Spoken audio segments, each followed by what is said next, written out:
For an inside read on jobs in healthcare and how telemedicine is disrupting the industry, we're joined now from San Francisco by Hill Ferguson, Doctor on Demand CEO. So Doctor on Demand connects users with a variety of doctors over video chat. Doctors can see patients at any time of the day over their smartphone, send prescriptions to nearby pharmacies as well. Hill, really great to get your perspective on this. What has been the evolution? What have you noticed in terms of how doctors use this, how many doctors you now have on your service? Well, we have been growing rapidly for the last several years. I think to the point about job growth, the problem with the job growth in the healthcare industry is we're not hiring enough doctors. We don't have enough physicians who can take care of our population of growing chronically ill Americans.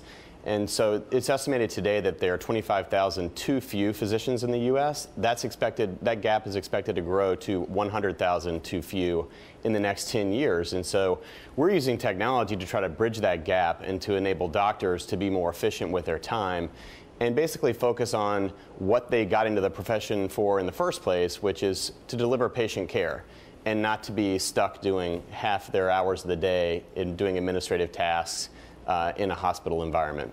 So Hill, why do we have too few doctors, and how much of it has to do with the compensation? Well, compensation is an issue certainly for family practitioners and general practitioners, primary care physicians. That's what we need more of. But it's also the work environment. 2/3 of physicians suffer from what they call physician burnout. This is basically the state of people going into this career with the goal of helping people. They spend over 10 years in higher education, come out with hundreds of thousands of dollars of debt, and then they're being asked to basically run a small business if they're in private practice, or they're stuck in a corporate environment where they're spending, as I said, 50% of their time on administrative tasks in their EMR, doing things that actually have nothing to do with helping patients. And over a certain amount of time, that really wears you down. And so that drives people out of the profession. And Doctor on Demand is providing opportunity for a lot of these doctors to come practice medicine from the comfort of their home, have some flexibility over their schedule, and do nothing but patient care. Remove all the administrative overhead associated with practicing medicine in a brick and mortar setting. So they can do it from home and they don't have to have the administrative responsibilities. Do they give something up in the physical presence of the patient? If part of the reason they went there is to feel they're really helping people, do they get that sense when they're doing it through telemedicine? Yeah, so we're a 100% video channel, so it's a very intimate experience. Even though it's remote, you're not in the same room. You have eye contact the entire time. Our doctors can provide a physical examination. We can pull vital data in through hardware that's in the home. And so there's a lot more that we can do than most people think with the explosion of innovation in a lot of connected devices, as well as just being able to have a conversation with the patient.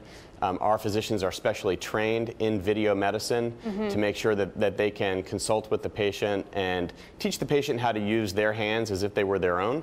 And so there's a lot you can do over video that can't be done over the phone. So Hill, based on that, what kind of people have you had to hire and pay them to make that happen versus, say, a traditional doctor's office? Sure. So our average physician comes to us with 15 years clinical experience. We're fully employed practice, so a national practice of employed physicians. About 60% are full-time, 40% are part-time. So of the 40% that are part-time, they may be working in a hospital system for their main job, or they may be in private practice, and they want to dip a toe in the water and experience what virtual care is like. More often than not, they come into the full-time practice within about 6 months because they enjoy the flexibility as well as the 100% patient care use of their time.